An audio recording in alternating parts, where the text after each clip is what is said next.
what Vijay holds may not be the numbers, but the people. The people support him. That support is more important than the actual numbers which was happening. You said he doesn't need to go to the governor. Governor will call him. That was really interesting.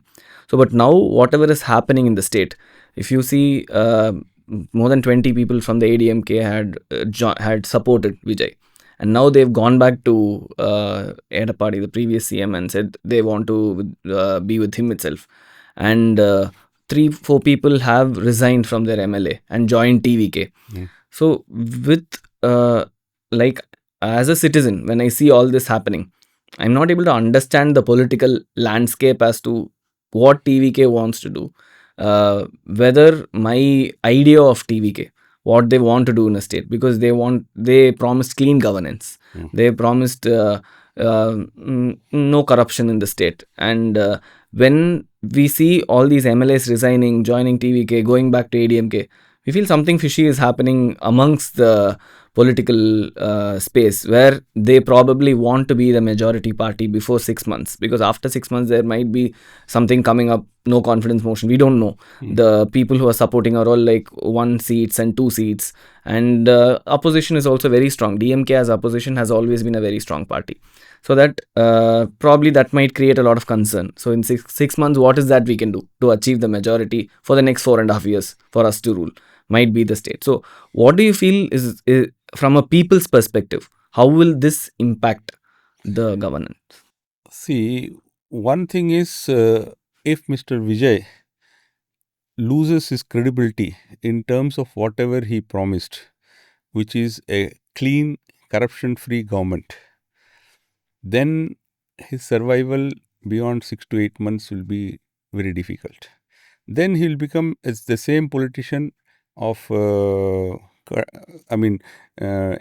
taking out 2 MLAs, 3 MLAs and joining them and running the government. In my first or earlier podcast, I had said that he had made his candidates take an oath of providing corruption-free government, and that they will not indulge in any kind of corruption with the public money and so many things.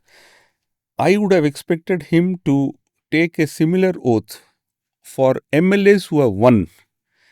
And secondly, he should have told very clearly to the parties who are joining or the MLAs who are joining from various different parties that please don't expect any kind of corruption. Please don't come into the cabinet with the hope that you will make money.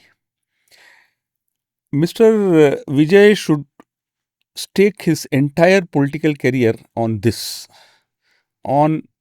one promise of his that he will provide clean government. If he goes back on that, then he will be another politician. He will be one another politician whom we have a plenty in this state and in the country. So there's nothing new that he can provide. There's nothing great that he can do. This will be determined in another 6 months or maybe 8-9 months. It will come to the surface. So he has to, in his deed and in his word, he has to uphold his claims that he made, that I have seen enough money in cinema. I am coming here to serve the people and I will give a clean and fresh government.